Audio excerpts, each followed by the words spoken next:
At my grandson's christening, my daughter-in-law poured a bowl of hot barbecue sauce all over my dress. "You should try wearing something from this century-old lady," she whispered. That's when a man near the gift table gasped so loud the pastor looked up and shouted, "That's the catering queen of Atlanta."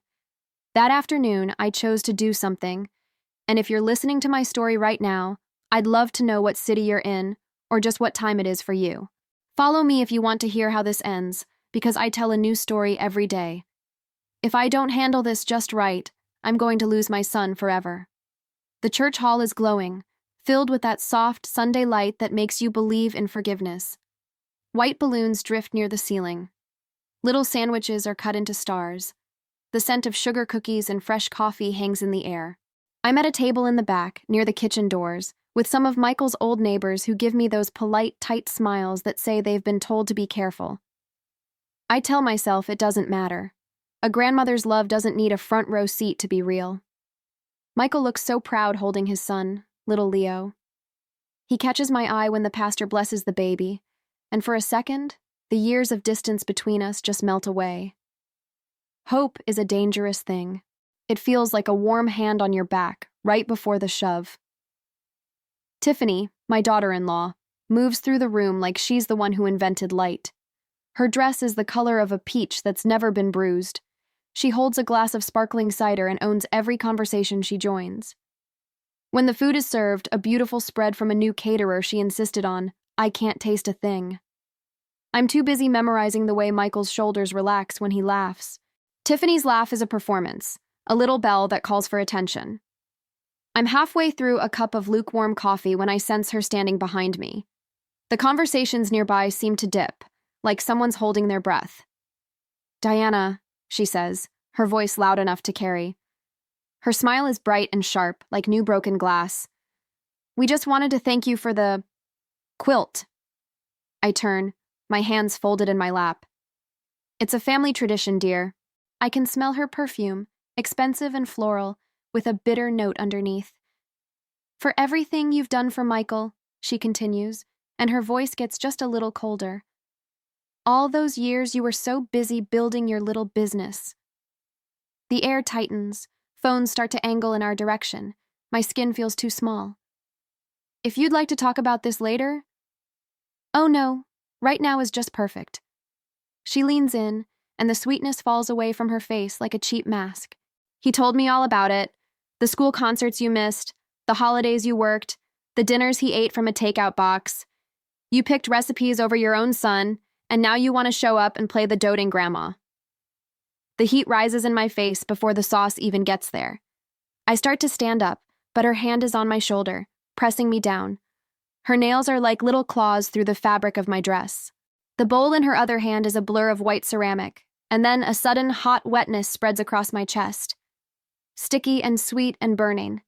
The shock comes first, then the shame. It's a faster burn than any hot sauce. Gasps ripple through the room. Someone calls for a wet cloth. Someone else asks if I'm all right, but all I can feel is the slow, thick drip of the sauce down the front of my dress, and Tiffany's voice in my ear, a low hiss. "Try to keep up with the times, old lady." A heavy silence falls over the hall. Then, a man I vaguely recognize from the Chamber of Commerce, a stranger to my family, speaks up from the back. "Excuse me, but do you have any idea who that is?"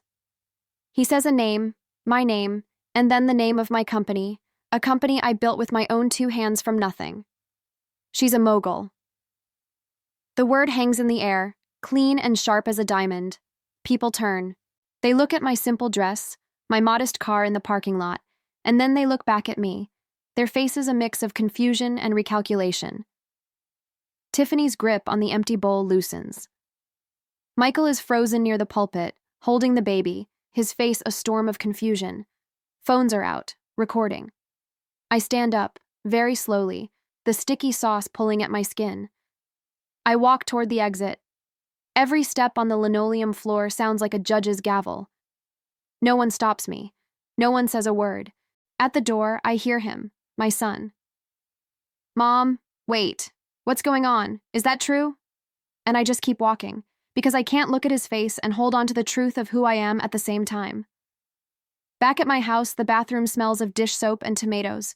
I scrub and scrub at the dress, but the stain has already set. Red-orange, right over my heart. When I look in the mirror, I see a woman with a tired face and a fire in her eyes I thought had burned out long ago. I want to crawl into bed and pull the covers over my head, but rest is a luxury, and I've got work to do. I put a bag of frozen peas on my chest where the sauce was hottest and make a pot of tea I have no intention of drinking. Tomorrow is going to be a battle. Tonight is for planning. The next 3 days are a blur of silence. My phone is full of texts from people who were at the party, all asking if I'm okay, all wanting a piece of the story. I don't answer any of them. When Michael finally calls, his voice is strained, a hollow echo of the little boy who used to tell me all his secrets. "We need to talk," he says. Not a request, a summons. The diner off Peachtree, 1 hour. I get there 30 minutes early and take the booth in the back, the one with the cracked vinyl and the view of the whole room. It's a gray, drizzly afternoon, the kind of day that makes Atlanta feel sad. Michael slides into the seat opposite me, orders a black coffee, and doesn't look me in the eye until the waitress is gone. "Are you a millionaire?" The words are blunt, an accusation. "Yes." "How?" He says it like he's daring me to lie. After his father passed, there was nothing but debt and a little boy who deserved a life without fear. I tell him about working 2 jobs, about the small catering business I started out of our kitchen at night, about a grumpy old chef who saw a spark in a widow who refused to be broken. I tell him how one small event led to a bigger one, how I bought my first catering truck with cash, how I slowly, quietly, built an empire while he was sleeping. I keep my voice steady, laying out the past like facts in a report. I don't tell him about the competitors who tried to run me out of business. I don't tell him about the nights I slept in my office because I was too scared to leave the building. I don't tell him about the investment portfolio I set up for him, the one that's been growing since the day he was born. I tell him just enough, and it sounds like a betrayal. "So I grew up poor for no reason?" His jaw is tight. "I went to a state school on a loan you could have paid for with a single invoice." "I wanted you to build your own life," I say. "I wanted you to be loved for who you are, not what you had." "You mean you didn't want a woman like Tiffany finding out you were loaded?" He snaps back. "Someone who might see you as a walking ATM." I look out the window at the rain, then back at my son. "Michael, she poured hot sauce on me in a church hall." "She was emotional," he says, "and the excuse is so weak, so flimsy. It's like trying to stop a flood with a paper towel. She was defending me. From you." A car speeds past, splashing water against the window. The bell on the diner door jingles. I carefully fold my paper napkin, again and again, to keep my hands from shaking. "You're hurt," I say. "You have every right to be, but you also have a right to know who you married." "I think we're done here." The legs of his chair screech against the floor. He stands up. "I'll call you." He leaves his coffee untouched. When you spend your life trying to build a fortress to protect your child, you don't realize you might be teaching him to fear the very hands that built the walls. I stay in the booth until my tea is cold, and the window is just a plain piece of glass again. My chest aches, a dull, steady throb where the sauce landed. Then I take out my phone. "George," I say when he answers. "I need a full, quiet background check on someone. Start with today and work backward. George Williams has been my business manager for 20 years. He never says 'I told you so,' even when he's earned it a dozen times over. He just says, 'Email me the details, no names in the text.' And he hangs up. He's the man who makes things happen in the background. I always thought of him as my head of finance. Tonight, he feels more like a lifeline. 2 days crawl by. I treat the stain on my dress with every home remedy I can find online. Lemon juice, vinegar, salt. Nothing works. It's a stubborn, ugly reminder. I ignore the articles that start popping up on local blogs, sent to me by well-meaning friends. Catering queen in christening catastrophe. I turn off the TV when they show a blurry cell phone video of the incident, played for laughs like it's some kind of comedy sketch. I try to eat, but everything tastes like cardboard. I walk around my neighborhood, breathing deep, as if the air itself can change the story. When my doorbell rings, it's so unexpected I nearly drop my cup. It's a courier, a young man in a hoodie and jeans, no uniform. He hands me a thick manila envelope, nods, and is gone before I can even ask for a name. I lock the door and place the envelope on my kitchen table. It sits there, heavy and silent, like a bomb. And in a way, it is. Photos, bank statements, screenshots of social media profiles that have since been deleted. George's notes are clipped to the pages, his neat handwriting connecting dots I never would have seen.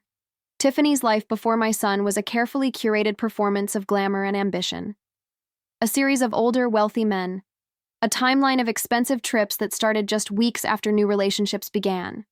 A pattern of sudden, messy breakups, followed by large, unexplained deposits into her account. There are no arrests, no lawsuits. Just a trail of men who would probably rather lose the money than admit they'd been played. The dates are too close together. The stories don't add up. My hands tremble as I turn the pages. I stop at a photo of her at a charity gala, wearing a stunning red dress. The same dress from a photo in the envelope's first section. Except in that photo, the date stamp is from 6 months before she even met Michael, and she's on the arm of a real estate developer I know for a fact is married. I want to call Michael. I want to scream. I want to go back to that moment in the church when I let myself feel hope. Instead, I call George. "You were right," he says, his voice low and serious. "It's what she does. She's careful. Nothing illegal, just persuasive. She relies on men's pride to keep them quiet."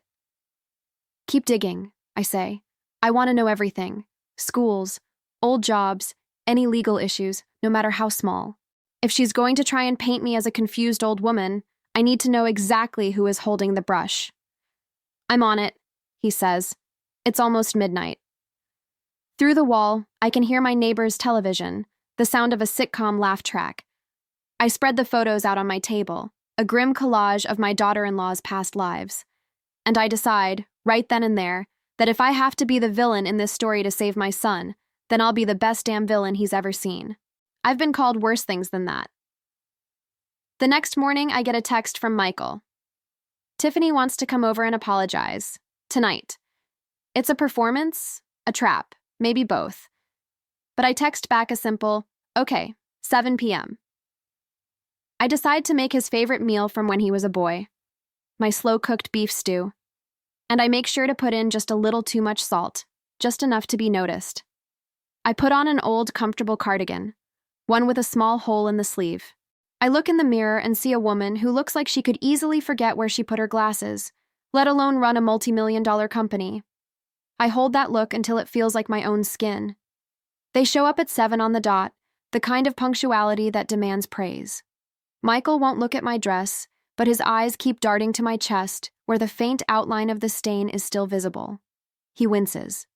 Tiffany has arranged her face into a perfect mask of sorrow and regret. She takes both my hands in hers, her touch soft and gentle, a masterclass in false sincerity.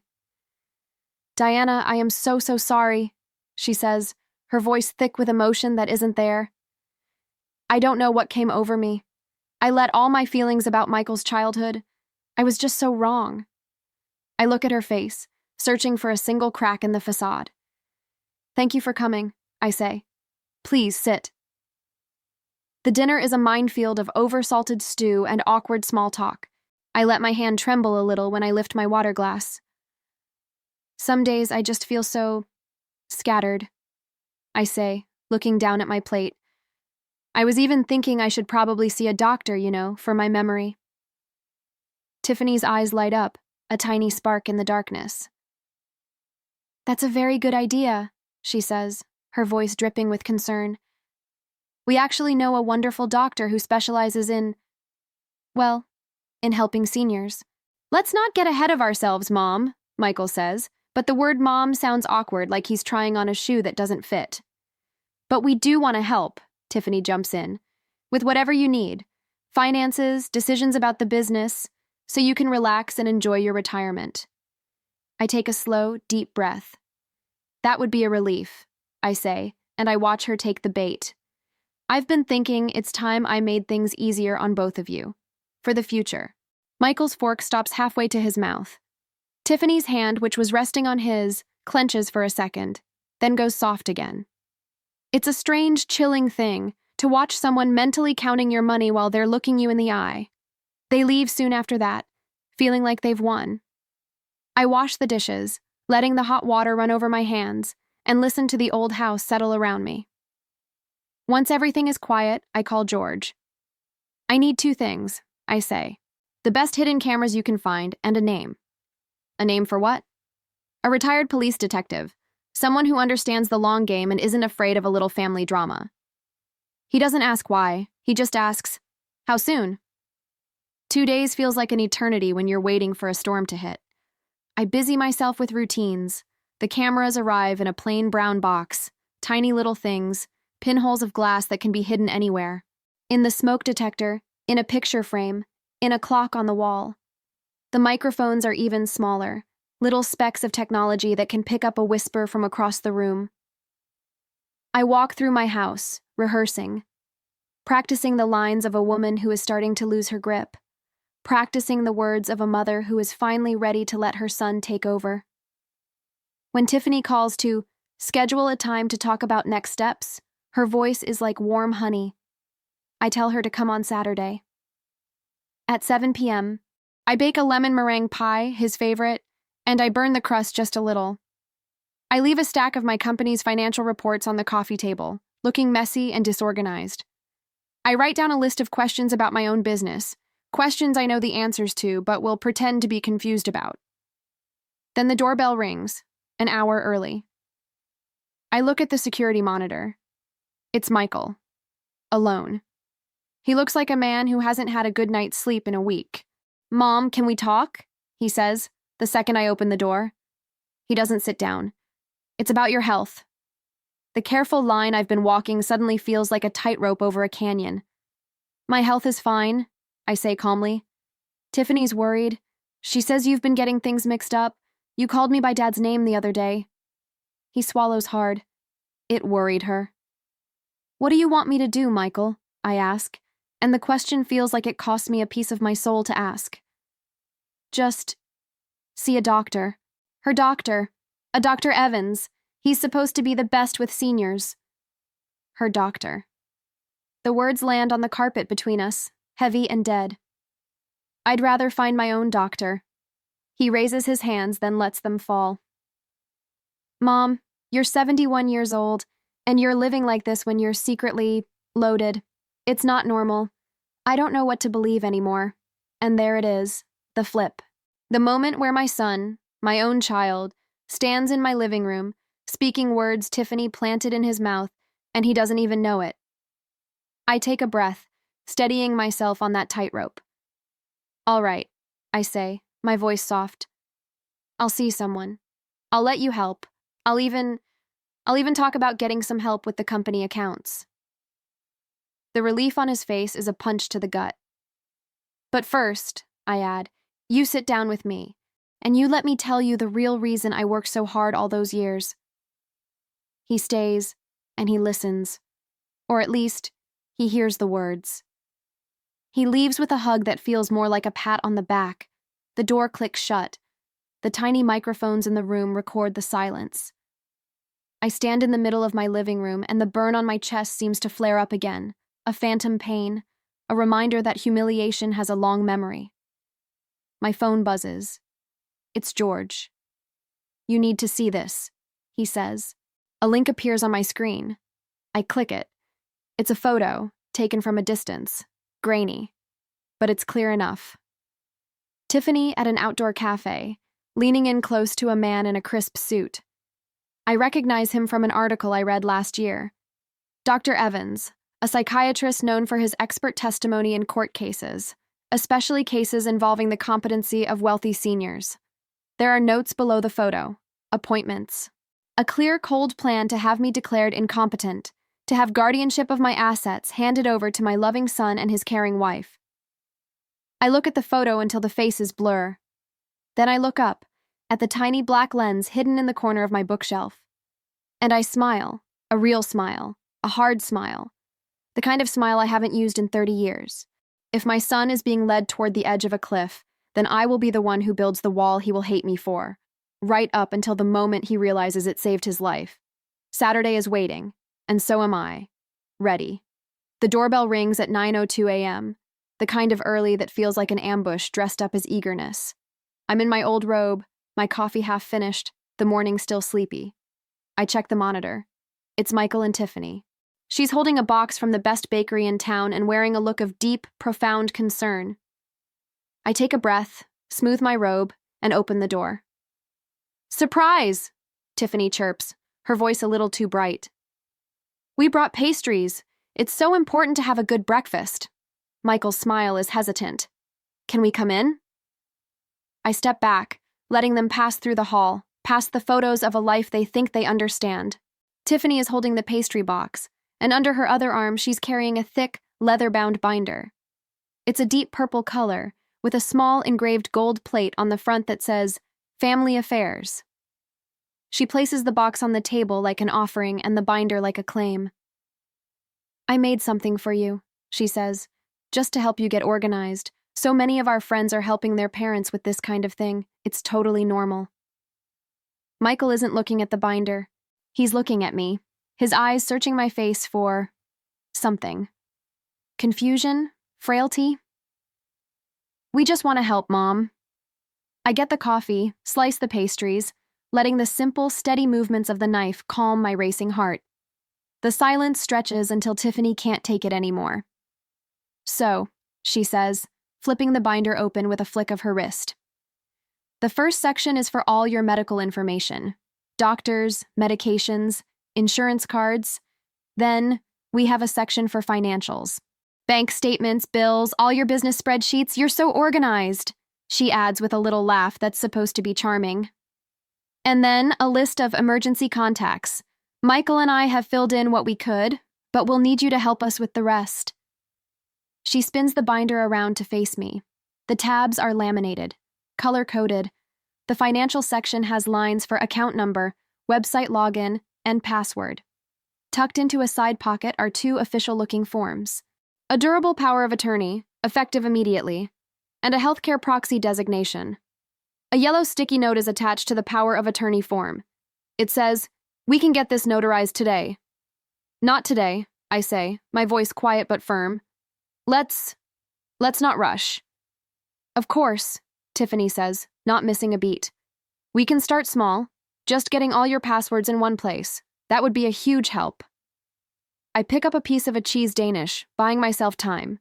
"It would be a help," I agree, spreading the cheese filling with intense concentration. "But I'll have to find all the papers.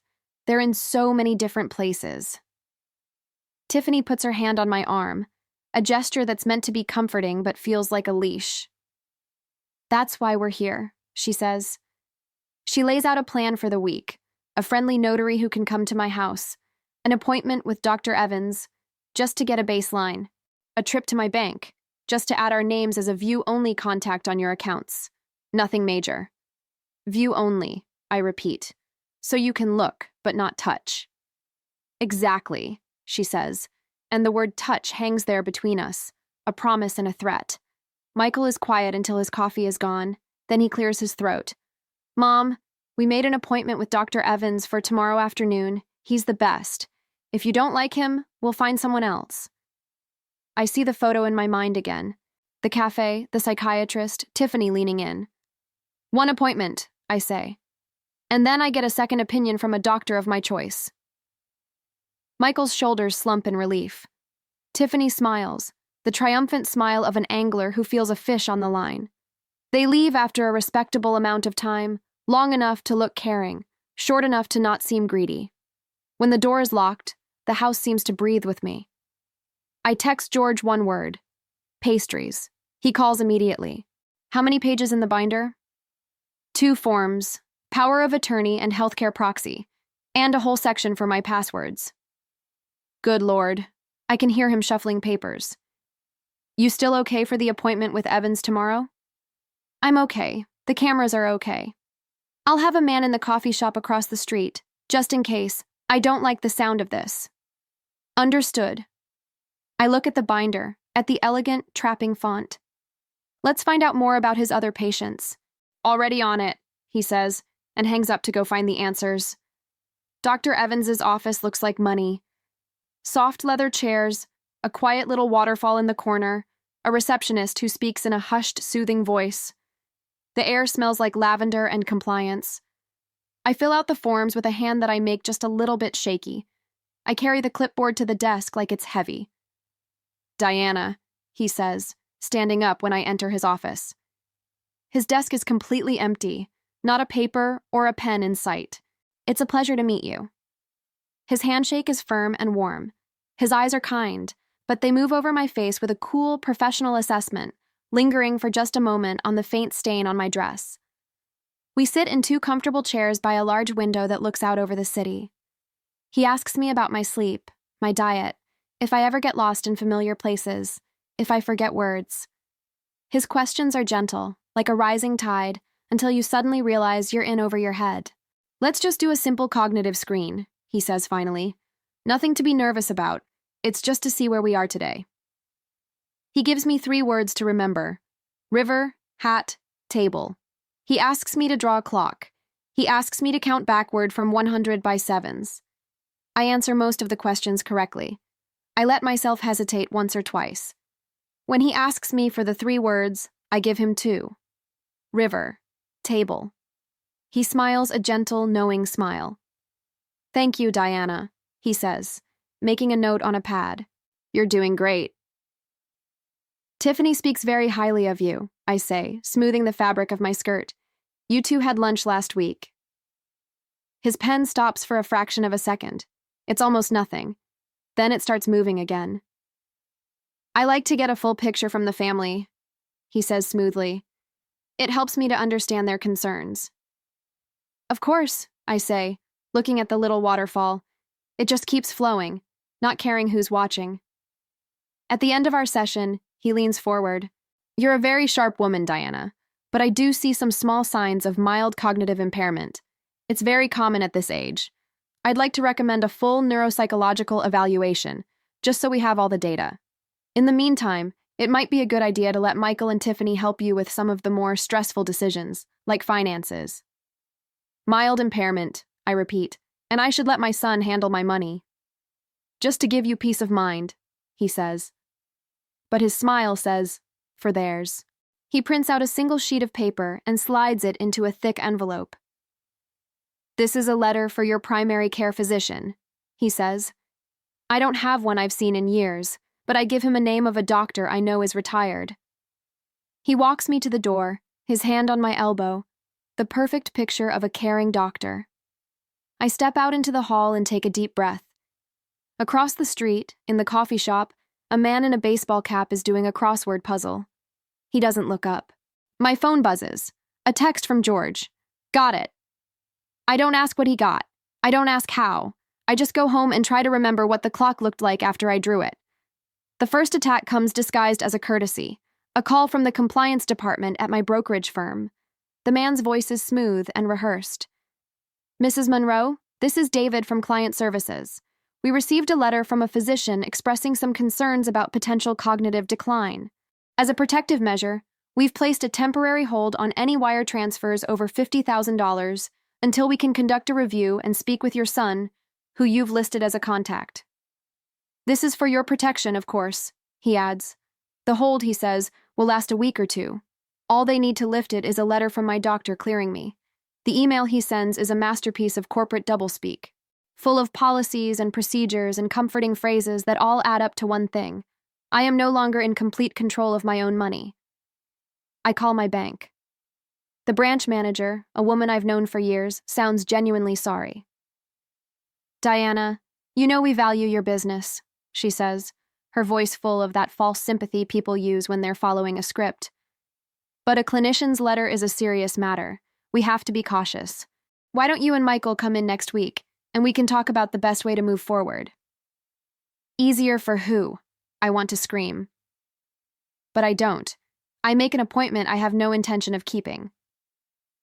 I hang up the phone and stand in the middle of my kitchen. The digital clock on the stove reads 4:11 p.m. The house is silent. And in that silence, I feel the walls of the trap starting to close in. George lets himself in with a key I gave him years ago. He doesn't have to ask what's wrong. He can see it on my face. Brokerage and bank, I say. Evans was fast. He nods toward the hidden camera on the bookshelf. Good news, he says. We have clear video of the lunch between Evans and Tiffany. Bad news, it's not illegal. It doesn't prove a thing. What about the letter he gave me? If it recommends a power of attorney, that's something. We'll get a copy, he says. But even that's not a smoking gun. Doctors are allowed to make recommendations. He's smart. He knows exactly where the line is. Then we'll have to make him cross it, I say, and the steel in my voice surprises even me. He opens his briefcase and spreads a new set of photos on the table. The men from Tiffany's past. He's found 2 more, and with each one, the same pattern. A whirlwind romance, a sudden influx of gifts or loans, and then a quiet disappearance.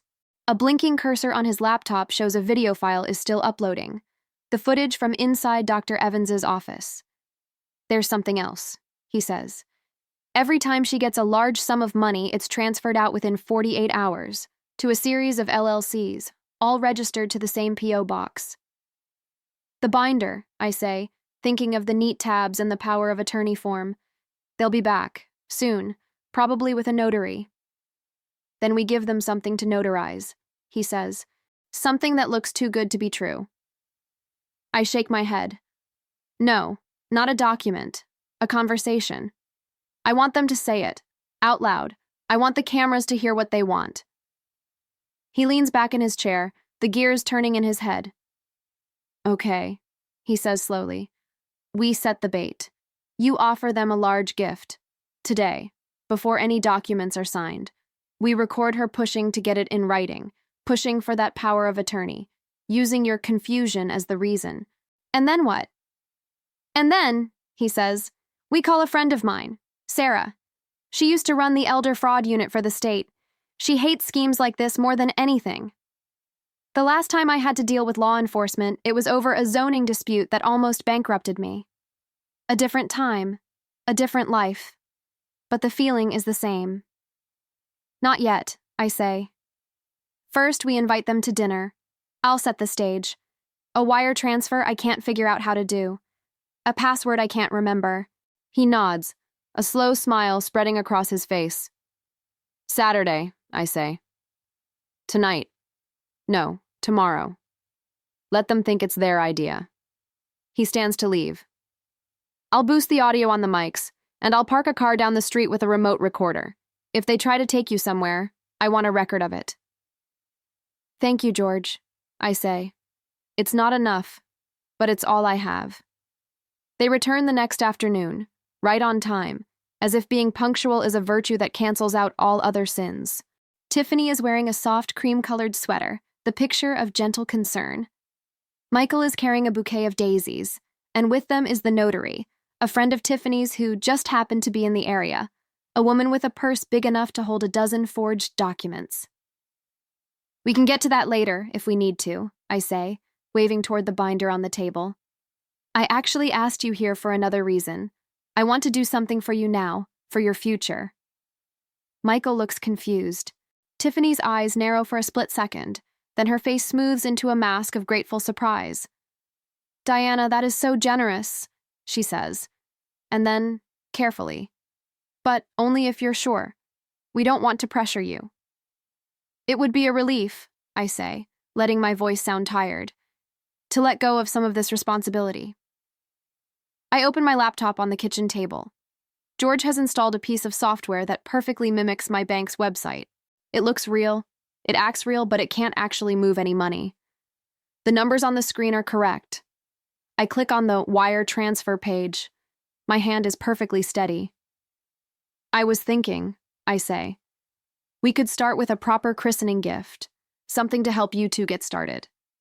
I name a number, a big number, big enough to make Tiffany's breath catch in her throat. Michael makes a small sound, half protest, half shock. Mom. Think of it as back pay for all the school plays I missed, I say, smiling at my son, letting the cameras capture the moment. You can use it for whatever you want. A down payment on a house, pay off your student loans, start a business. Tiffany's hand finds Michael's, A quick, reassuring squeeze. Diana, wow. Just, wow. Maybe we should get something in writing, she adds, as if the idea just occurred to her. Not to be greedy, just, for tax purposes, to protect you. And if you want, we can sign that power of attorney now, so I can handle the details with the bank while they have this hold on your account. It would be so much easier. There it is. The magic word. Easier. The hidden microphones drink it in. I don't smile. I can't. Let's just see if I can get this wire to work, I say, my voice laced with fake confusion. My brain has been so foggy lately. I type in the wrong password. The site rejects it. I sigh, running a hand through my hair. I'm just not myself today. Tiffany moves closer, so close I can smell her perfume again. Here, let me, she says, her voice firm but gentle. I glance at Michael. He hesitates, then gives a slight nod. Just to help, Mom. Okay, I say, and I lean back in my chair, giving her full access. Her fingers fly across the keyboard, quick and sure, the movements of someone who is very comfortable with online banking. When she gets to the recipient details, she reads a routing and account number from her phone. She had it ready. Is that your account? I ask, blinking as if I'm trying to focus. It's a joint account we have, she says, not looking at me. For the house, it's just easier that way. Easy, I say again, letting the word hang in the air. Her eyes meet mine for a second, then dart back to the screen. I watch the progress bar on the fake transfer crawl its way to 99%, and then it stops. Frozen, a little spinning wheel of digital frustration. Tiffany taps the trackpad, taps it again, harder. It's stuck, she says, and for the first time, a crack of genuine annoyance appears in her calm facade. Sometimes the bank's website gets glitchy. The bank has been so difficult lately, I say. Something about a hold. The daisies in Michael's hand seem to wilt. A hold? Yes, David from client services called, I say. He mentioned a letter from a doctor. I didn't quite understand it all. I look directly at Tiffany. It was a letter about me. She arranges her face into a mask of shock, and it's a pretty good performance. How dare they, she says. That's a complete invasion of your privacy. It is, I agree, my voice small. Maybe we should just wait. I don't want to cause any trouble. Tiffany's hand tightens on the mouse. No, we can sort this out. If you sign the power of attorney, I can call the bank for you. I can clear this whole mess up. It will be so much easier, she says again, the word a mantra, a spell. The notary is right here. It will only take 5 minutes. Michael looks at me, his face torn. Mom, it's just a piece of paper. You can always change your mind. A piece of paper is never just a piece of paper. Not in rooms like this. I hold my son's gaze. I think of every bedtime story I ever read him, every promise I ever made him. Why don't we do this? I say. You both come for dinner tomorrow night. We'll sign whatever documents my lawyer prepares, and I'll make an appointment with my own doctor for a second opinion. I want to be sure. Tiffany's smile is tight, but she nods. Of course, tomorrow is perfect. They don't bring the notary in from the hall. They collect their things. At the door, Tiffany leans in and kisses my cheek. We'll take care of everything, she whispers, and it sounds less like a promise and more like a threat. When they're gone, I wait until I hear the elevator doors close. Then I speak to the empty room. Did you get it all? Every last word, George says from the hallway, where he's been waiting. He steps inside and pulls out his phone. The audio is crystal clear. I've got immediate, finalize, and power of attorney all time-stamped, and I have an account number that I'm very interested to run through a few databases. Do it, I say. And call your friend, Sarah. He raises an eyebrow. Tomorrow, I say. After dinner. I'm not walking into a state investigation with just a recording. I want to hand her a case so clean, so perfect, it will make her whole year. He smiles, that rare, thin smile that means he's enjoying himself. Dinner needs to be a show, he says. I've got the props. I point to a stack of folders on my desk. They're labeled deeds, trust agreements, stock certificates. They're filled with old, meaningless paperwork, mock-ups my lawyers made for me years ago. Dress rehearsal? He asks. Yes. We walk through it, where everyone will sit, where the hidden cameras have the best angles, how I'll present them with a fake letter of intent, offering a generous gift with no strings attached. How I'll let them be the ones to push for something more binding, something uglier. Because that's how greed works. It's never satisfied with what's offered. It always wants more. We go over my lines until the words feel like my own. When George leaves, the quiet in the apartment feels different. It's not empty. It's charged. The phone buzzes, a text from Michael. Thank you for tonight. See you tomorrow. I type and delete I love you 3 times. I finally settle on, sleep well. Tomorrow will be a better day. Morning arrives, and with it, a knot of nerves in my stomach. I cook a pot roast, and this time, I don't add too much salt. I set the table with my good china. I choose a dress that makes me look elegant, a woman who is in control of her life. The city outside my window goes about its business, unaware of the drama unfolding in my quiet apartment building. At noon, my lawyer calls. We can have a junior associate present tonight to observe, he offers, but I'd strongly advise against signing anything we haven't drafted ourselves. There will be no documents tonight, I say. Just a conversation. But I need you on standby tomorrow morning. For what? To make a phone call to a bank, and to use the word fraud in a voice they can't ignore. There's a pause. Understood. At 5, George texts me a photo. It's Tiffany, sitting in a salon chair, her hair in foils, a determined look on her face as she stares at her phone.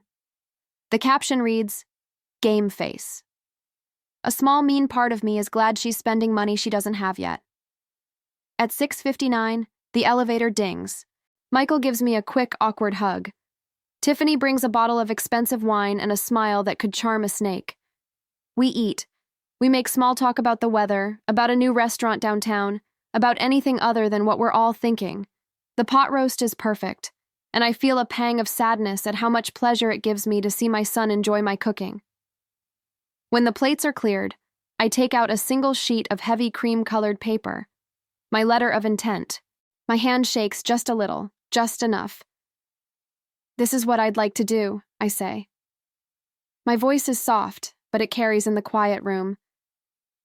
It's not a legal document, just a promise. Between us.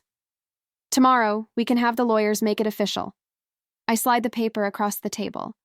Tiffany picks it up. The cameras in the room zoom in.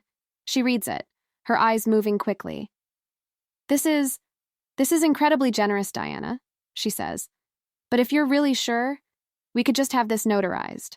Why wait? No, I say, my voice gentle but final. Tomorrow, with the lawyers. Her eyes meet mine, and for a second, I see it. The raw, unfiltered ambition, the impatience, the contempt for the old woman who is slowing things down. She hides it quickly, but I saw it. It's the same look I used to see in boardrooms, right before a hostile takeover. Of course, she murmurs. Tomorrow. She reaches into her large purse.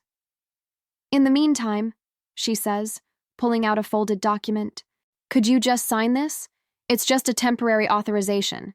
It appoints Michael and me as your agents, just so we can talk to the bank about that ridiculous hold. It's nothing. It just makes things easier. It's printed on soft, friendly-looking paper. I take it, holding it up to the light. The microphones pick up the rustle of the page.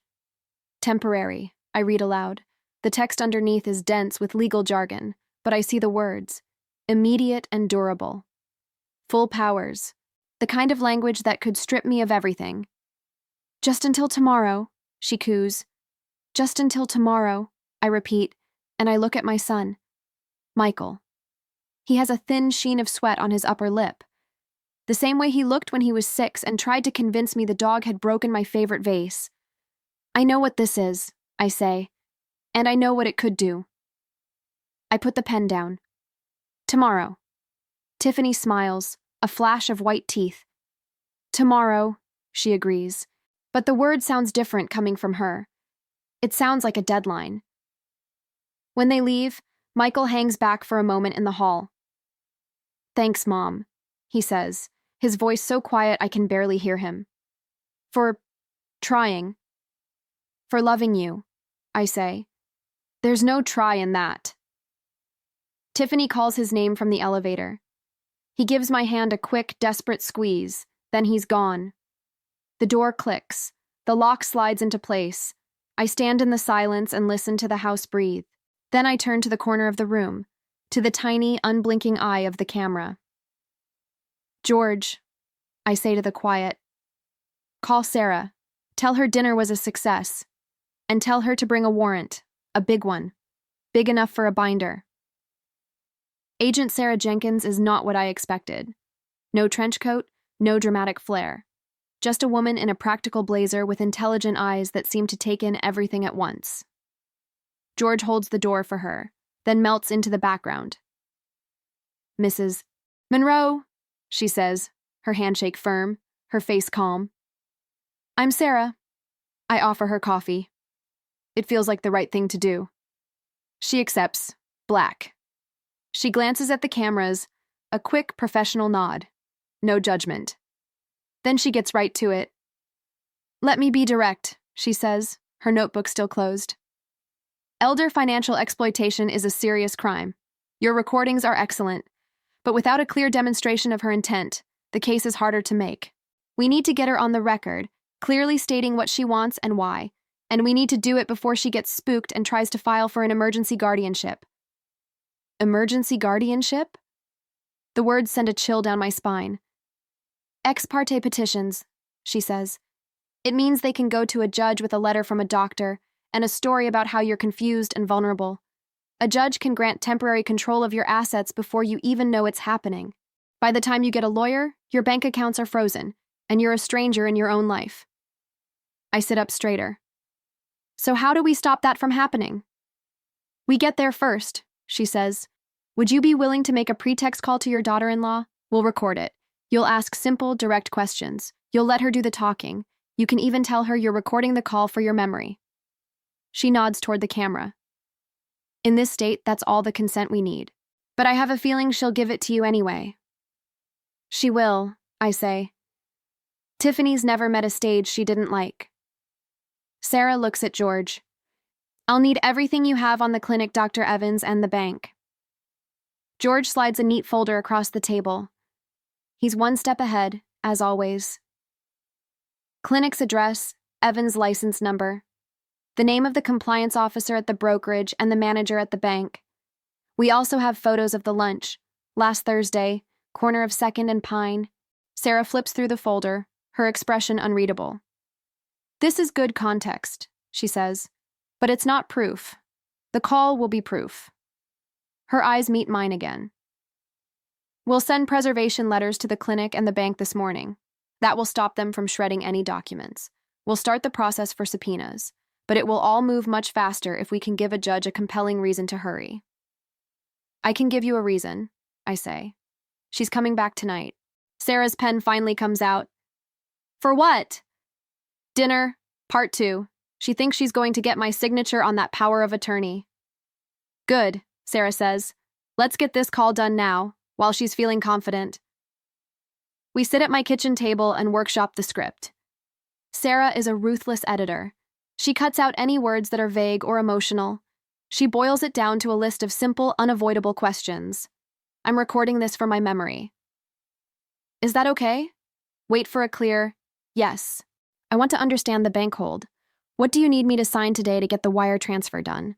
What does immediate power of attorney mean? Which account should the money go into? The one you share with Michael or your personal one? What should we say to the bank if they ask about my memory? At the bottom of the page, she writes, let her fill the silence. Keep your voice calm, she says.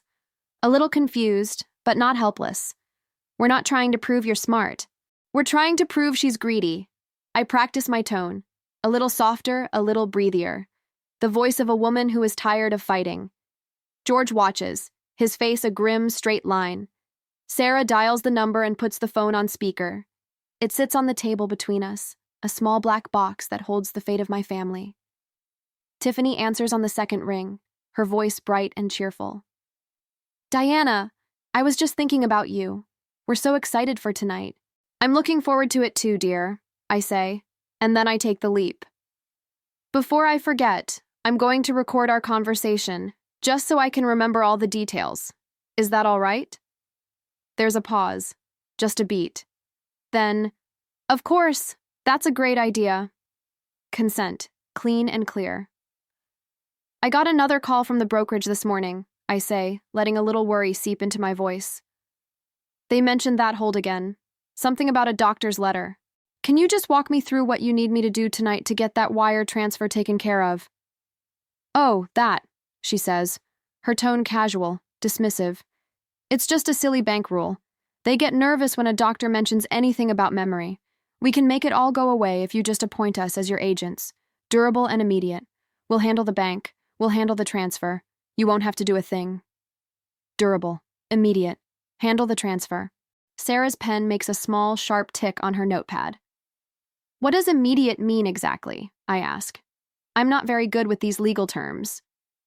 It just means it's active right away, she says. Not just if you're incapacitated. That way we can get that wire sent even if the bank tries to slow things down. Otherwise, you could be on the phone with them for days. We don't want you to have to deal with that stress. And the account? I ask.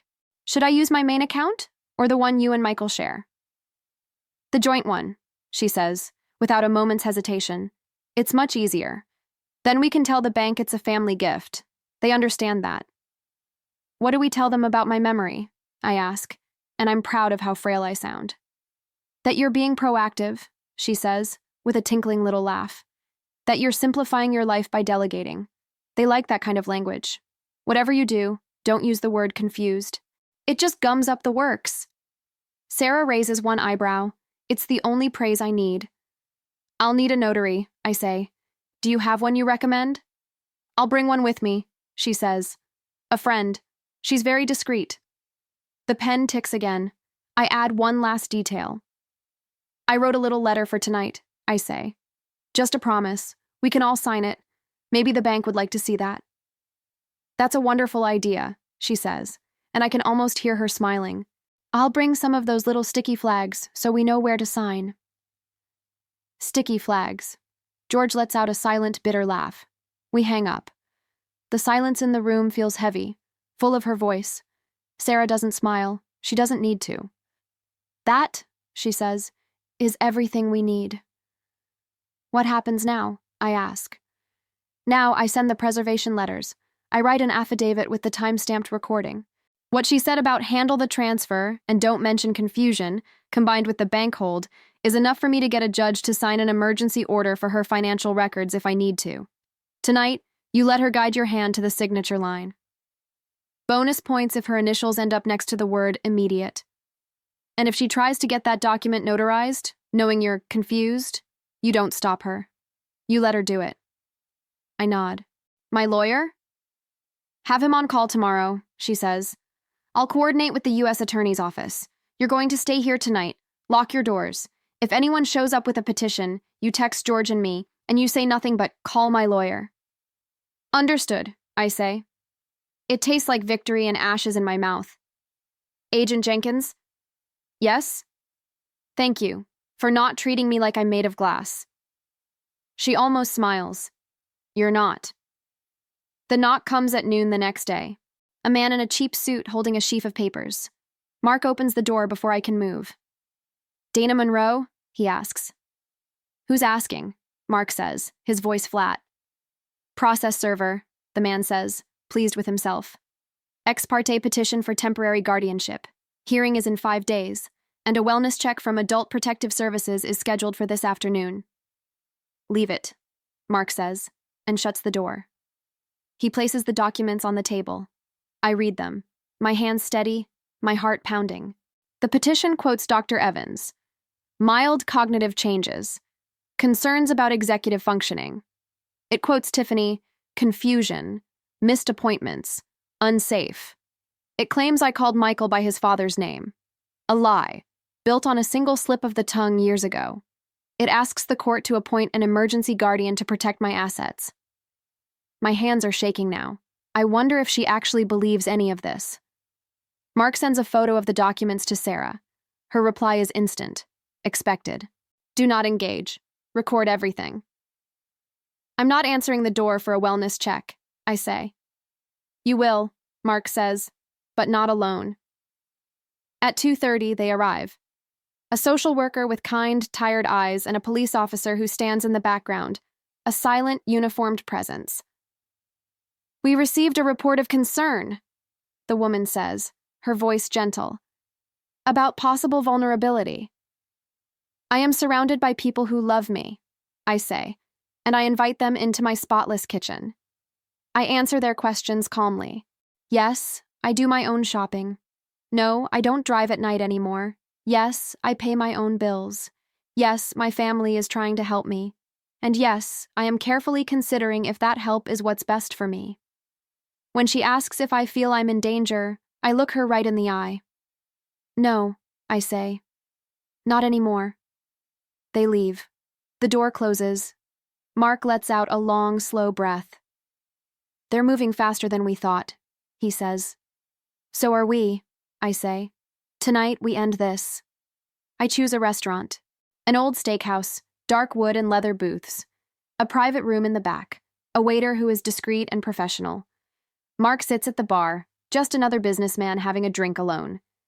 Sarah isn't there. She can't be. But I feel her presence, the clean, sharp lines of her plan, like a blueprint in my mind. Michael and Tiffany arrive with the notary, who is dressed in a plain black dress, trying to be invisible. I stand and hug my son. He holds on a little too long, a silent apology. This is lovely, Tiffany says, looking around the room. We order wine. We eat. When the main course is cleared, I take out my letter of intent, and the old fountain pen I haven't used in years. This is my promise to you, I say. Tomorrow the lawyers can make it official. Tonight, just write your names and address at the bottom, so my accountant knows where to send the gift confirmation. Tiffany's hand moves like a striking snake. She signs her name, then Michael's. Then, without being asked, she underlines their address and adds a phone number and the words, joint account for gift, along with the last 4 digits of the account number. The pen leaves a small blot of ink, like a tear. Perfect, I say. And just to make sure there's no confusion for the bank, could you sign this as well? I slide a second sheet of paper across the table. A receipt of gift intention, drafted by Sarah's office to look like a standard financial form. It states that they have requested the gift be transferred to their joint account today, and that they will act as my immediate agents for any and all bank communications. Tiffany barely glances at it. She signs her name, a confident, flowing script. Do you want me to initial next to immediate? She asks, her pen hovering over the word. If you wouldn't mind, I say. She scribbles her initials, and then a tiny heart. I feel a wave of nausea. Michael hesitates. He looks at the paper, then at me, then at Tiffany. His face is a battlefield of doubt and loyalty. Michael, I say, my voice gentle. He signs. The notary stamps the page with a heavy, final thud. I want to laugh. I want to cry. I want to stand on the table and shout, "It's over." Instead, I smile and say, "Who wants dessert?" Tiffany laughs, a high, relieved sound. You are just full of surprises. We eat a chocolate cake that no one tastes. The notary leaves, melting back into the night. The waiter places the check at my elbow. At the door, Tiffany squeezes my hands. You won't regret this, she says. It sounds like a promise.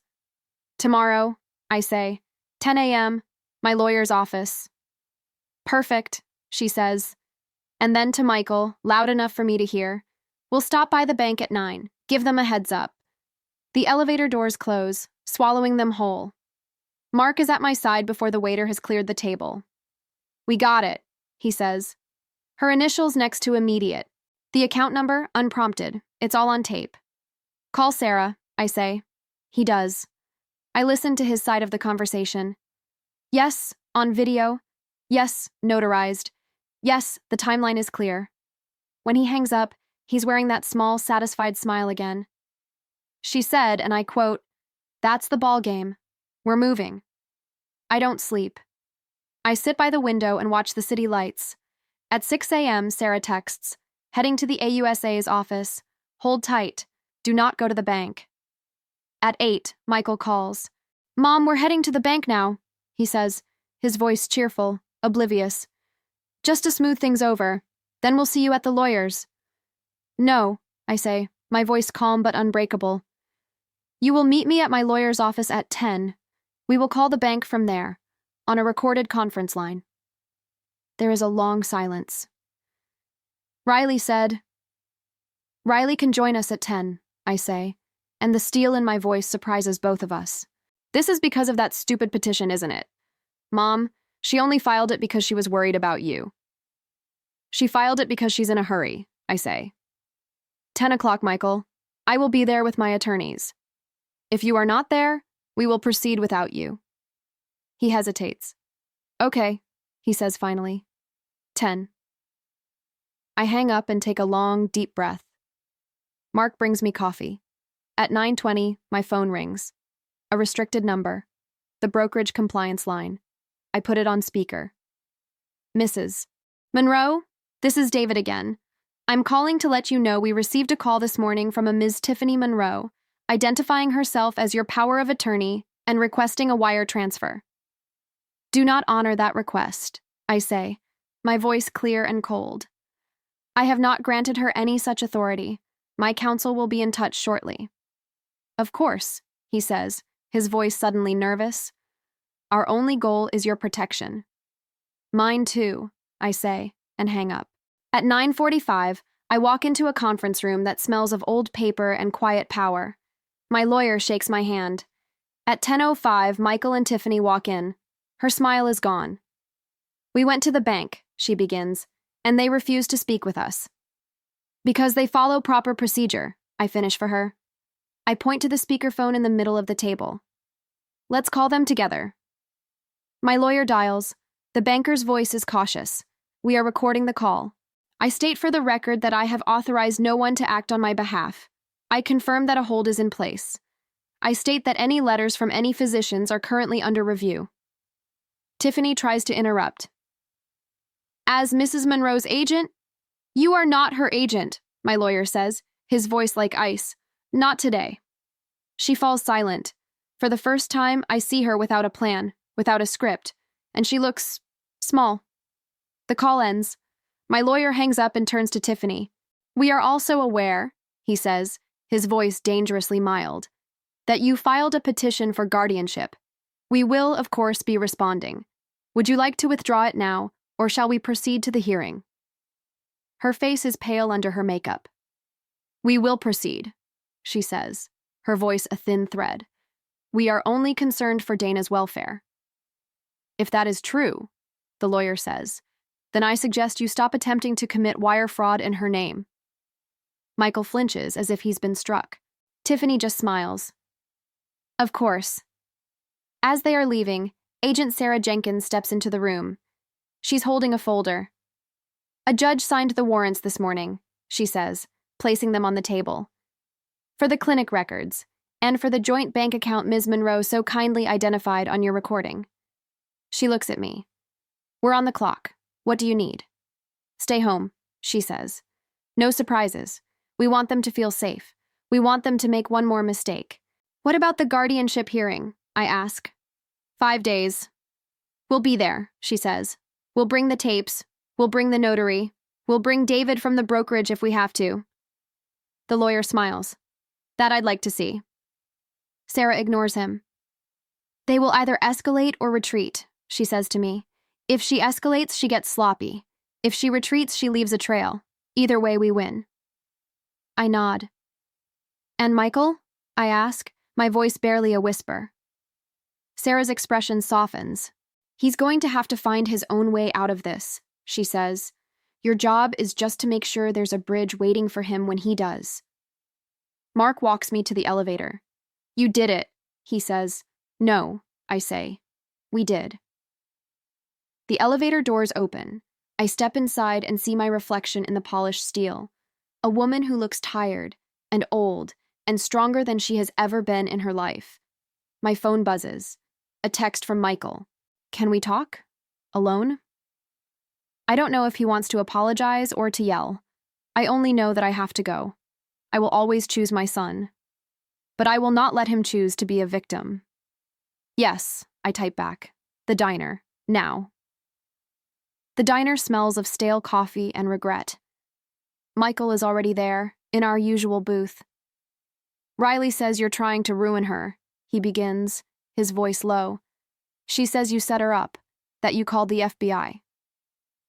I am protecting myself, I say, and you. She filed that petition to protect me. She's scared you'll write me out of the will. Michael, I invited you to my lawyer's office. You heard the recording. You saw the documents. She hired a notary to come to a dessert tasting. He looks away, and I can see the guilt and shame warring on his face. She's just trying to do what she thinks is right. You were never there for me, and now you show up with secret agents and hidden cameras. I let him say it. I let the hurt and the anger fill the space between us. I worked to build a safe life for you, I say, my voice steady, and I am working now to keep you from making a mistake that will destroy yours. He looks back at me, his eyes wet with unshed tears. You always do that, he says. You talk like you're the only one who can see the danger. Because I'm the only one who's been pushed off the cliff before, I say, the words raw and true.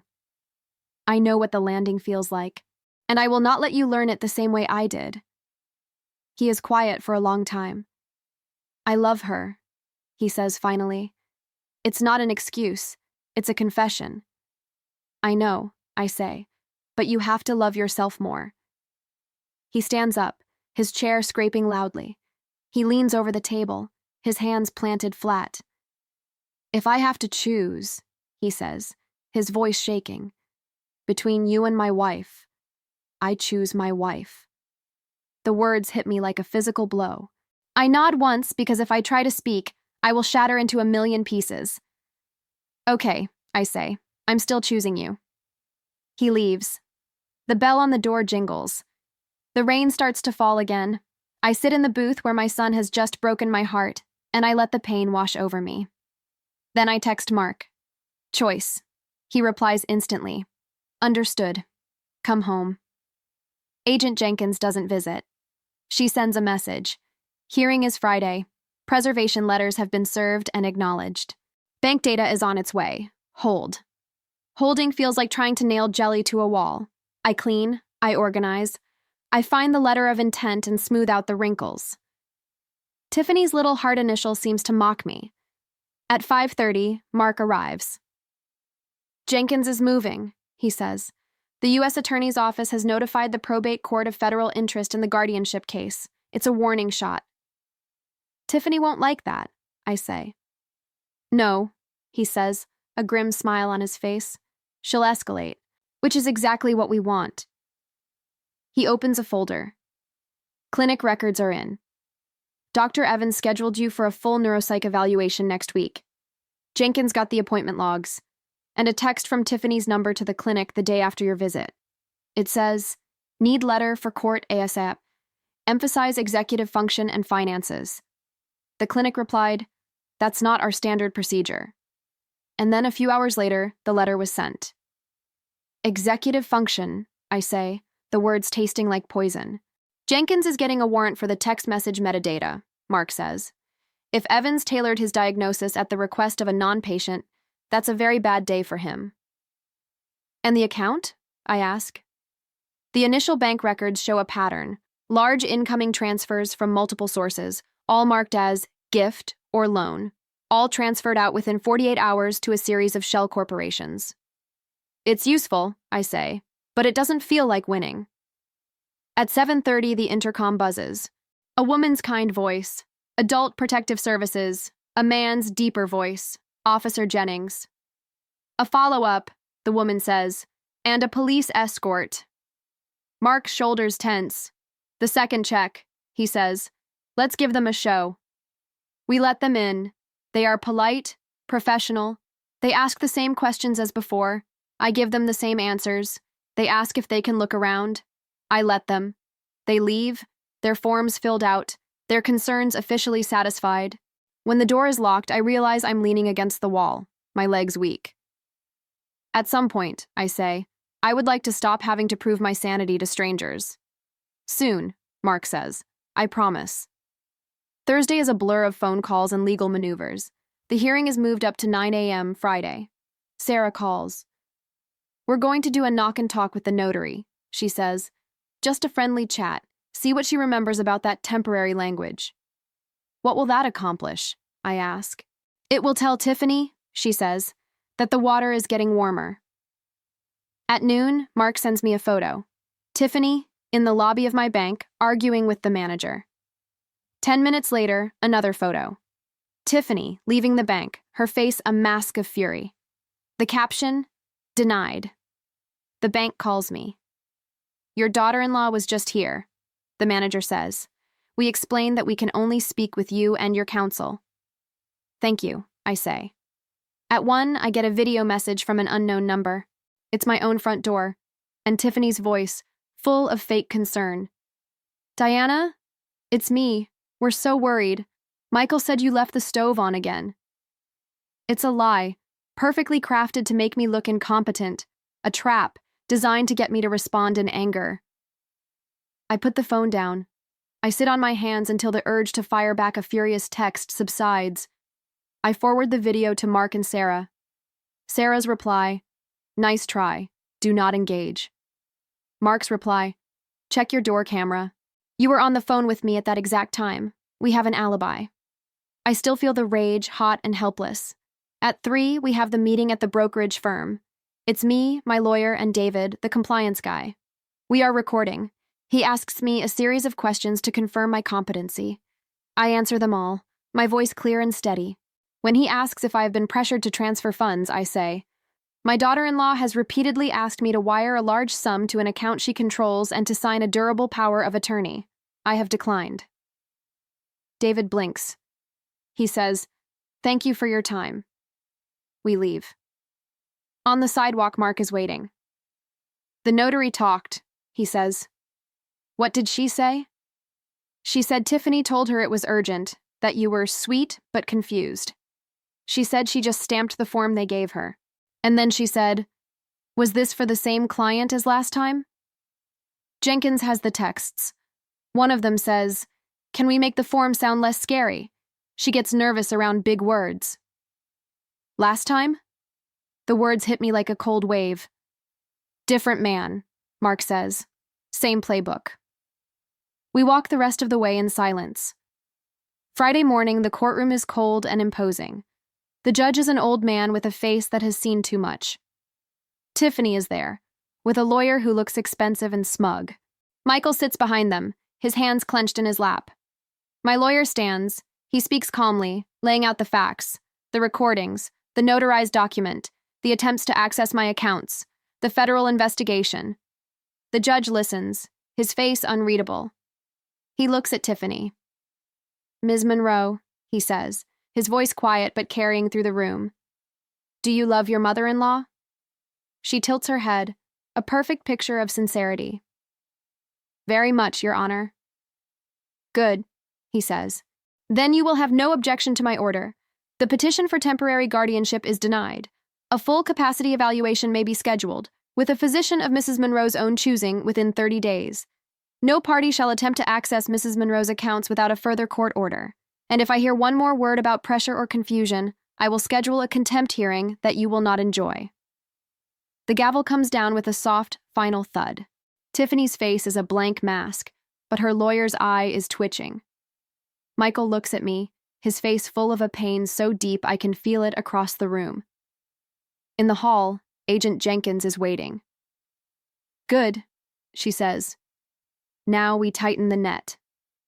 What does that mean? I ask. Warrants for the joint account records, a subpoena for the notary's files, and a voluntary interview with Dr. Evans that he will be strongly encouraged to attend. Michael is standing a few feet away, lost in his own world. I wait. He walks toward me. I didn't know about the notary, he says, his voice barely a whisper. I thought it would help. I don't need help, I say. I need my son. He looks at the floor. I can't. Tiffany reappears, her composure restored. She takes his arm. Michael. She nods at me. Diana. She says my name like it's a bad taste in her mouth. They leave. Jenkins watches them go. He'll break, she says. Give him time. What do I do now? Go home, she says. Lock your doors. And wait for them to make their last mistake. That night, they come to my apartment. They buzz. I don't answer. They knock. A voice through the door. Tiffany. Diana, I brought you some soup. Mark is with me. He opens the door, the security chain still in place. Now is not a good time, he says. Let me in, she says, her voice hard. I'm worried about her.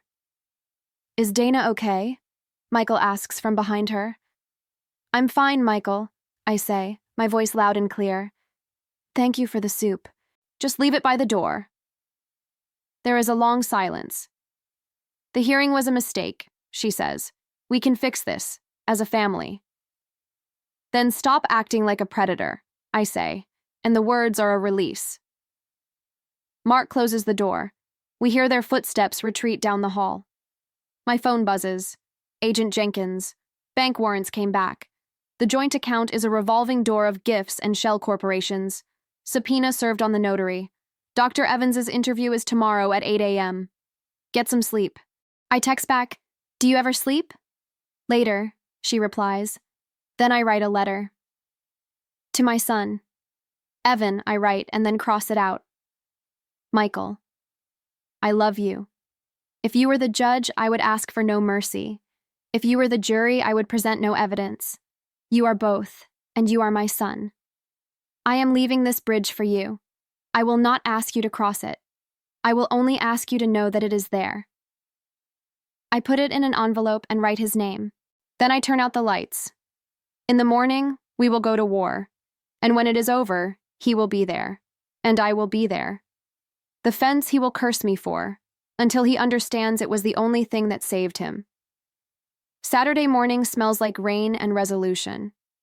I sit at my kitchen table, the envelope with my letter to Michael lying next to my cold cup of tea. It's a victory, but it tastes like loss. Mark texts at 7:45 a.m. Jenkins is with Evans. Will update. I water my spider plant. It's a simple living thing, and its needs are honest.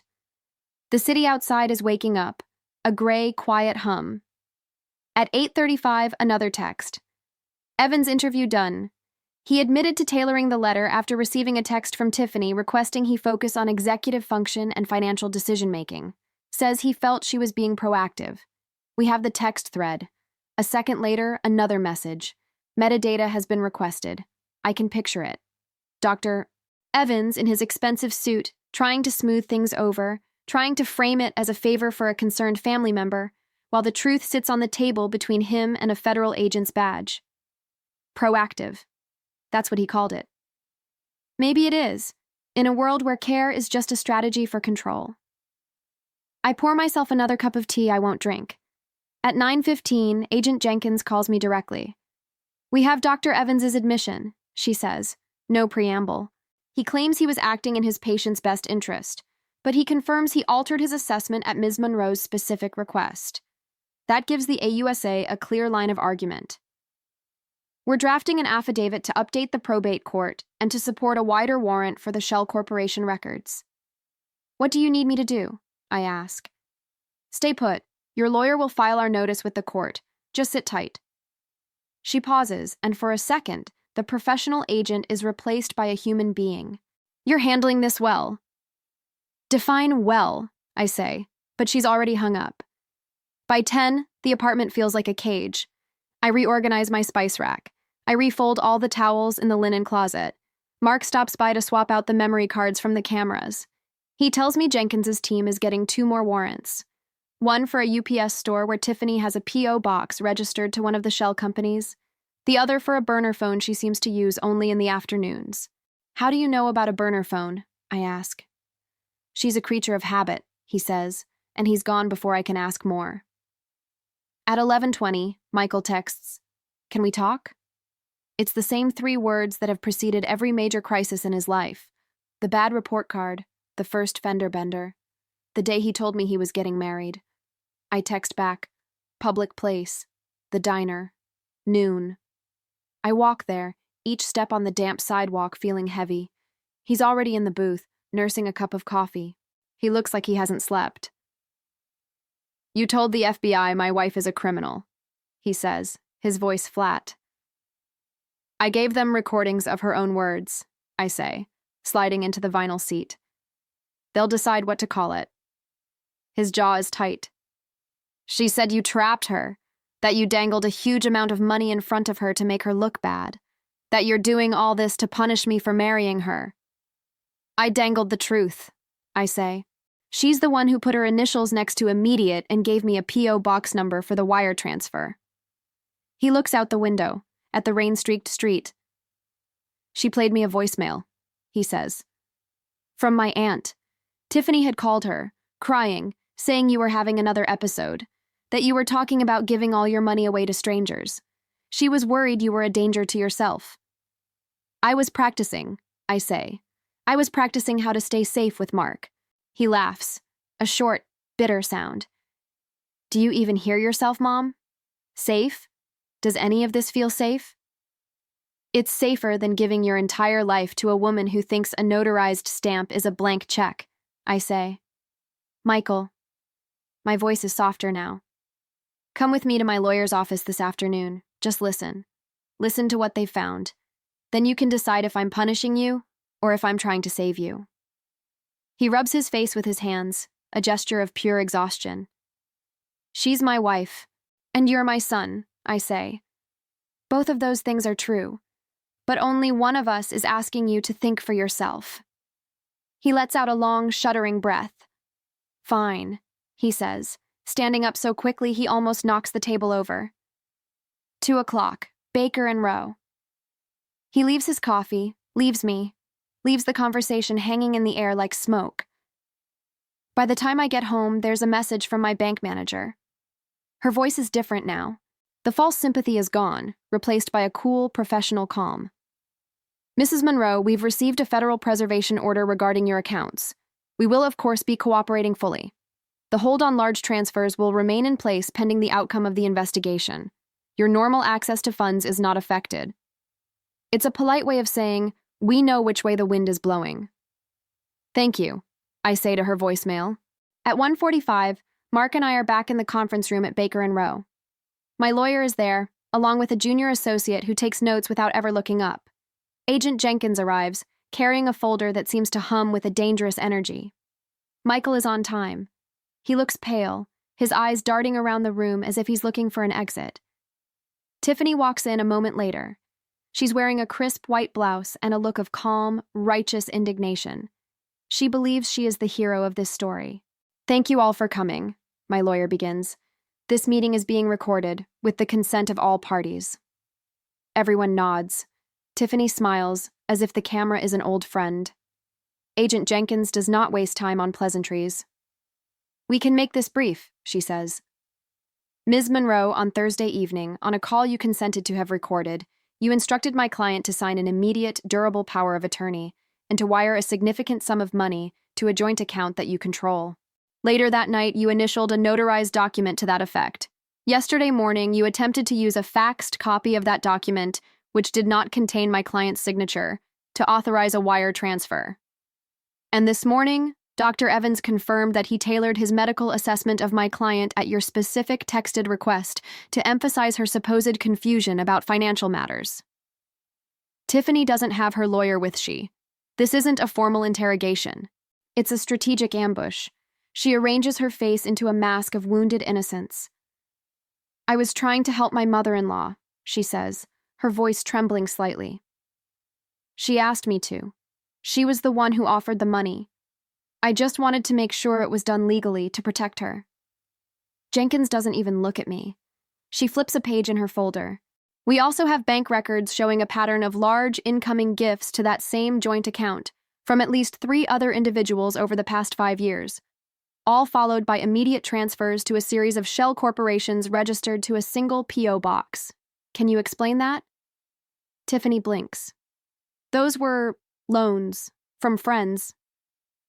Do you have promissory notes for these loans? Jenkins asks, her voice dangerously polite. They were verbal agreements, Tiffany says. You know how it is. I do, Jenkins says, and I know that people who loan that kind of money tend to keep records. Michael's face is ashen. He looks from his wife to the folder on the table, and I can see the carefully constructed world he's been living in start to crack at the seams. Do you deny asking Dr. Evans to tailor his letter? Jenkins asks. I deny any wrongdoing, Tiffany says, a lawyer's answer from a non-lawyer. People tell their doctors what they need. He could have said no. He did at first, Jenkins says.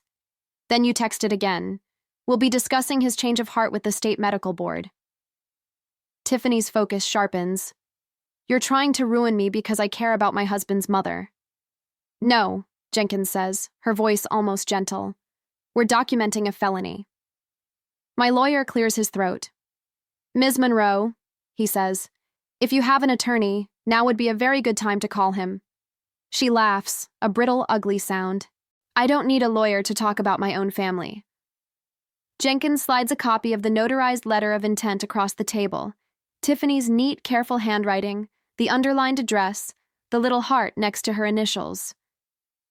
You were very thorough here, she says. Thorough is a very interesting word. Tiffany stares at the paper as if she could make it burst into flames. Dana is confused, she says, turning to Michael, abandoning the legal argument for an emotional one.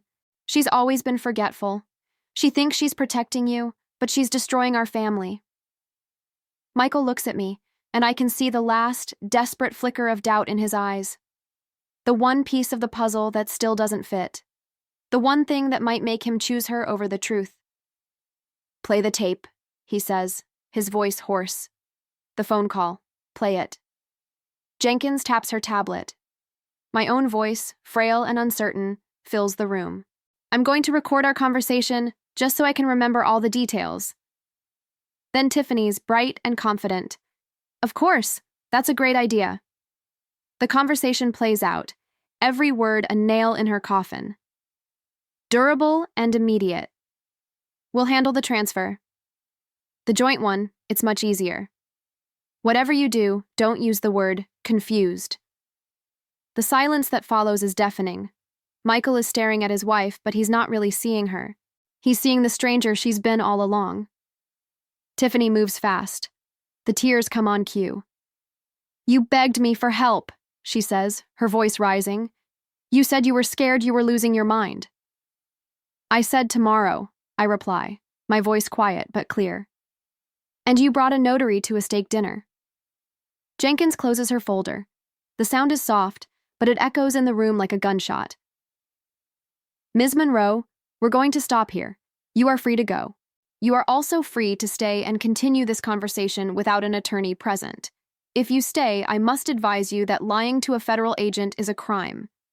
If you go, I must advise you that we have more than enough probable cause to file a criminal complaint for attempted wire fraud and financial exploitation of the elderly. If you would prefer to arrange a voluntary surrender through your attorney rather than having us pick you up at your home, now would be an excellent time to make that call. Tiffany stands up, her chair scraping against the floor. This is a nightmare, she says, turning to Michael, her voice a raw plea. Are you just going to sit there and let her do this? After everything? After all the years she ignored you? Michael doesn't look at her. He's staring at the grain of the wood on the conference table, as if it holds the answers to questions he's never dared to ask.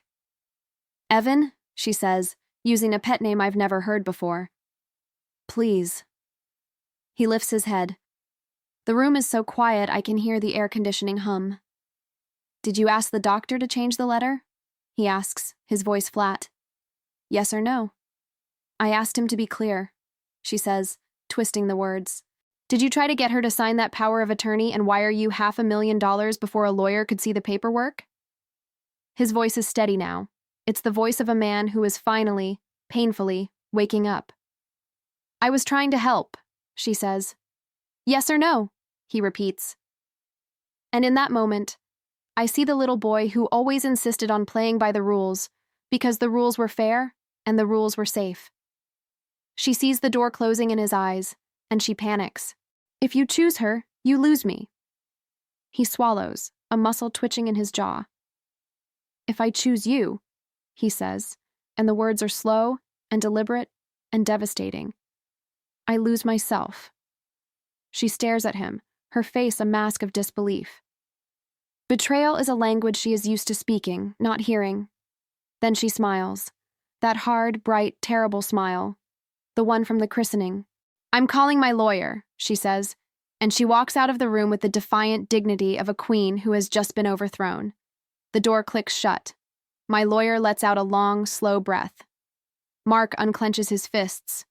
Agent Jenkins's face is unreadable, but the corners of her eyes seem to soften, just a fraction. Michael stands up. I need some air, he says, and he's gone before I can say a word. Jenkins turns to me. We'll file the complaint under seal, she says.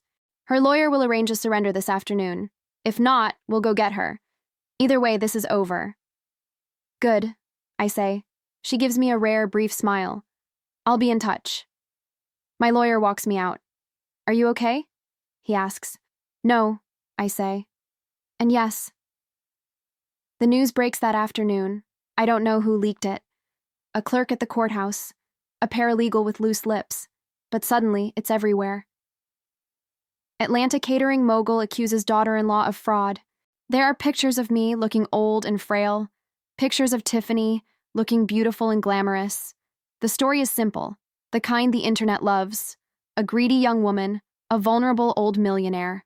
What they don't see is the quiet, methodical cruelty. The binder, the sticky notes, the little heart. Agent Jenkins texts me at 4:15. Surrender arranged. 5 p.m. At 5:10, another text. In custody. Initial court appearance on Monday. I sit on my couch and stare at my spider plant, and I wonder if this is what victory is supposed to feel like. At 6, Michael knocks on my door. He's alone. Can I come in? He asks, as if he's a stranger. I step aside. He walks into the living room and stands by the window, looking out at the city. When he turns around, his face is raw. They arrested her, he says. I know. What happens now? The lawyers will talk, I say. There will be court dates, maybe a plea deal, maybe a trial. He nods, as if he's trying to keep his head from falling off. I feel like I'm going to be sick, he says. Me too, I say. Winning is a messy business. He gives a short, harsh laugh. You always did know how to say the one thing that was both terrible and true. It's a gift, I say. He sees the envelope on the table, the letter I wrote. He picks it up, holds it for a moment, then tucks it into his jacket pocket without opening it. I'm going to go stay with a friend for a while, he says. I can't go back to the house. Good, I say. Let the quiet settle in before you decide what to do with it. He hesitates at the door. I can see the little boy in him, lost and scared. Do you hate her? He asks. No, I say, and it's the truth. I hate what was done to her, that taught her to survive this way. I hate the choices she made. And I hate, more than anything, that you are standing in my doorway having to ask me that question. I take a breath. I love you. That's the only part of this that's simple. His eyes are shining with tears he won't let fall. He nods. Okay, he says. I'll call you. The door closes. The lock clicks. I am alone in my quiet house. At 8:30, the phone rings. It's the assistant U.S. attorney. His voice is crisp, all business. We've charged her with 1 count of attempted wire fraud and 1 count of conspiracy to commit wire fraud. We are not charging Dr. Evans at this time, but a referral has been made to the state medical board. We will present the case to a grand jury within 30 days. Thank you, I say. We advise you to make no statements to the press. I advise me of that too, I say, and he almost laughs. After I hang up, Mark sends a photo. A news van parked across the street. Want me to run them off? He texts. No, I reply. They'll get tired. 10 minutes later, they're gone.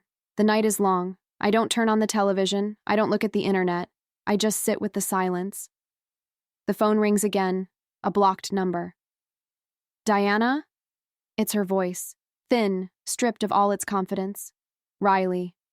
No, Tiffany. The call is recorded. My phone is my shield now. They took my cell phone, she says.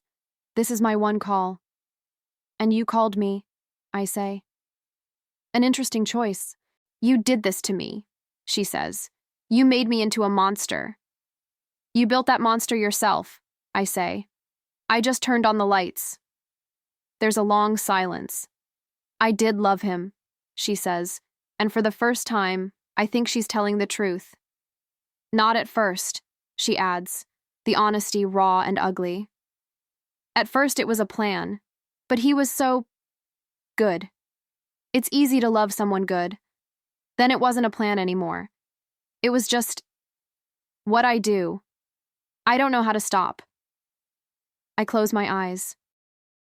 I can hear my neighbor's TV through the wall, the sound of a world that is still normal. Tell your lawyer what you just told me, I say. The part about not knowing how to stop. Maybe it will help you. You think you won? She asks, the old bitterness creeping back into her voice.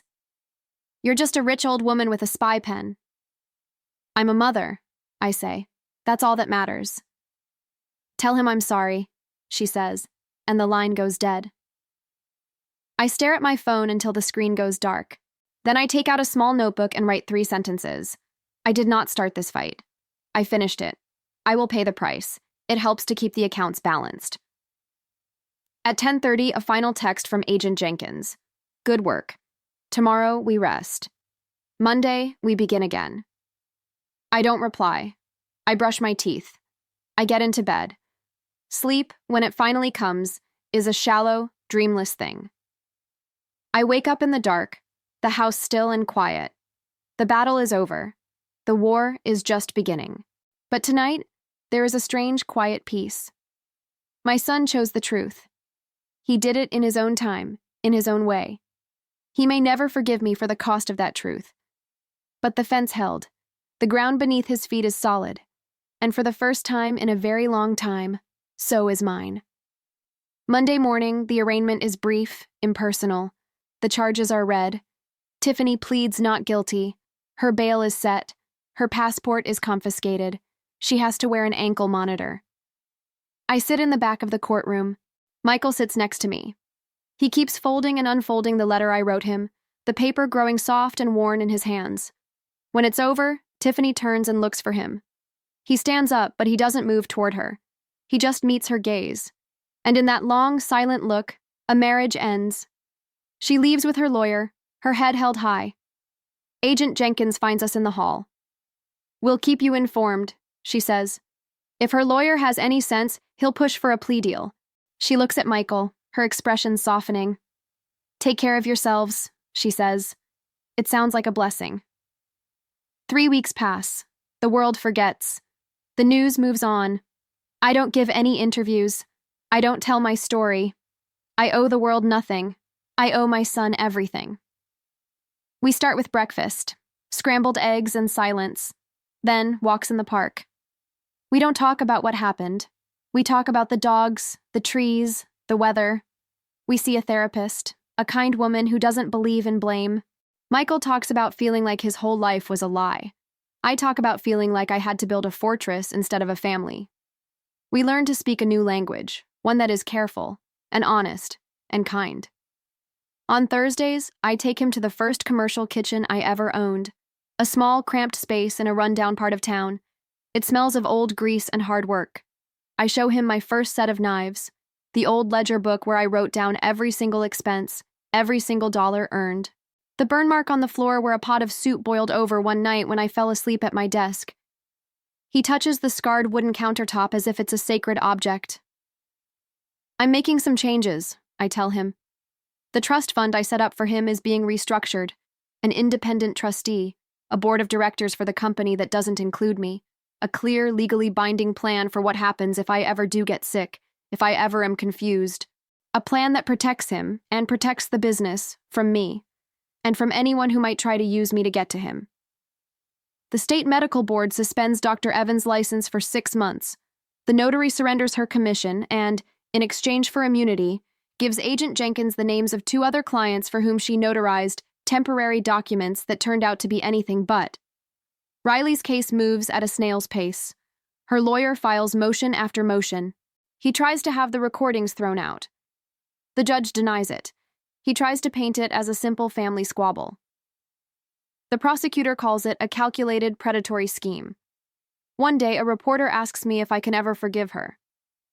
I believe in consequences, I say. Forgiveness is a different conversation. The internet calls me a hero and a monster. I don't read the comments. Michael files for divorce. He does it quietly, without anger. He sends me a text that night.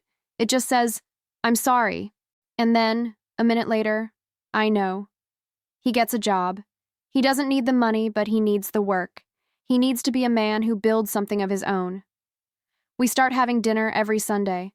The first week, I make his favorite pot roast, and I accidentally burn it. We both laugh so hard we cry.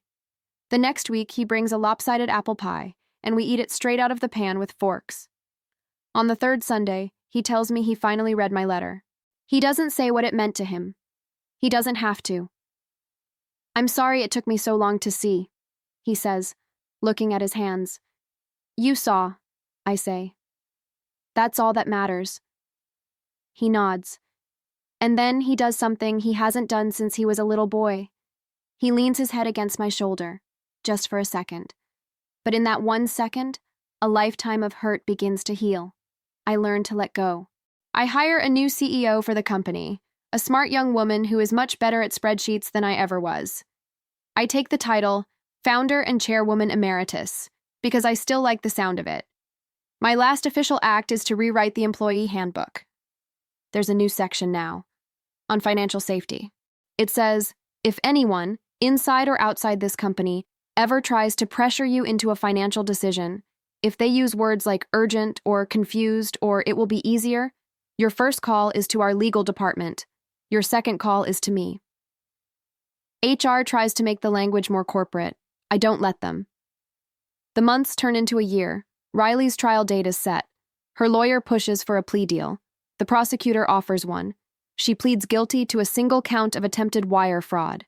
In exchange, she agrees to cooperate in the investigation into the shell corporations. At the sentencing, her lawyer talks about her difficult childhood. He says she is sorry. She stands up and says she is sorry. She doesn't look at me. The judge gives her 2 years in a minimum security federal prison, followed by 3 years of probation. She has to pay restitution to the 2 other men she conned, the ones who only came forward after my story broke. After it's over, I go home and look at my reflection. The scar on my chest has faded to a pale silvery line. I can barely see it. One afternoon, Michael asks if he can see the company's financials. Not because he doesn't trust me, but because he wants to learn. We sit at my kitchen table, and I show him how to read a balance sheet. He shows me the business plan for a small nonprofit he wants to start, a community garden project. We argue about a building he thinks I should sell. We compromise. We start going to a class at the local community college, estate planning for beginners. We sit in the back and take notes. Nobody knows who we are. One night, a woman tells a story about her stepmother that is so similar to mine, I have to leave the room. Michael finds me in the hall. He doesn't say anything. He just puts his arm around me. And we stand there, in the quiet, empty hallway, 2 survivors learning to navigate the world together. I make a large, anonymous donation to a nonprofit that provides free legal services to victims of elder abuse. It feels better than revenge. On a crisp autumn afternoon, I call Mark. It's time, I say. He knows what I mean. We call a full board meeting. I announce my retirement. For real, this time. I am the founder. The company is my baby, but it's grown up now. It's time to let it go. My last day, I walk out of the office, and I don't look back. Evan and I go to a baseball game. We sit in the cheap seats and eat hot dogs. He asks me if I ever thought about just giving up, selling the company, and moving to a beach somewhere. Every day for the first 10 years, I say. What stopped you? You did, I say. And then I tell him the whole truth. You, and the fact that I was terrified of what I would do with all that free time. He laughs. So, what are you going to do with it now? He asks. Learn to make sourdough bread, I say. Read all the books I was too busy to read. And maybe, finally, figure out the infield fly rule. It's a dumb rule, he says. I know, I say. That's what makes it interesting. A few months later, I wake up to the smell of coffee. Michael is in my kitchen, with a woman. She has a kind smile and intelligent eyes. She doesn't seem impressed by my house or my name. She just seems nice. Mom, he says, and the word sounds easy and natural again. This is Anne. Welcome, I say, and I mean it. We have pancakes. We talk about her work at a local art museum. We talk about the terrible new sculpture they just installed downtown. After they leave, I stand by the window, the same window where I have stood and watched the world through 1,000 different shades of joy and sorrow. The woman who had barbecue sauce poured on her dress. The woman who built a fortress of secrets. The woman who had to become a villain to save the people she loved. I take out a piece of paper and write a letter I will never send. Michael, I didn't build the fence to keep you out. I built it so you would have a safe place to land when you finally learn to fly. I am learning the difference now. I am learning to open the gate. I love you. The rest is just details. Mom. I fold it up and tuck it into the back of my old recipe box. Where it will live, a quiet promise in a house that is no longer a fortress. It's just a home. The pot roast for dinner doesn't need anything extra today. Just time and heat and a quiet, steady hand. I have all three. The day is just a day. Not a test, not a trial. When Michael comes for dinner, he brings Anne with him, and a bottle of cheap, cheerful wine. He helps me set the table. We talk and laugh. We wash the dishes together, our sleeves rolled up, the comfortable, easy silence of a family that has been through the fire and come out the other side, scarred but whole. Later, we sit on the porch as the sun goes down, the sky turning a soft, bruised purple. Thank you, he says, for not giving up on me. Thank you, I say, for being worth the fight. Resolution isn't a lightning strike. It's the slow, patient work of rebuilding. It's a Sunday dinner. It's a shared joke. It's a quiet promise to choose love, even when it's hard. It's knowing which walls to tear down and which ones to leave standing. It's a fence, not a cage. And it's a son and a mother who have finally, after all these years, found their way home. If this story touched your heart, please leave a like and subscribe to my channel. I tell a new one every single day, and I'd be so grateful to have you here. Drop a comment below and let me know where you're watching from. Every comment, every like, it lets me know I'm not just talking to myself. Thank you for listening, and I hope you'll come back tomorrow for another story. Just click the notification bell so you don't miss it.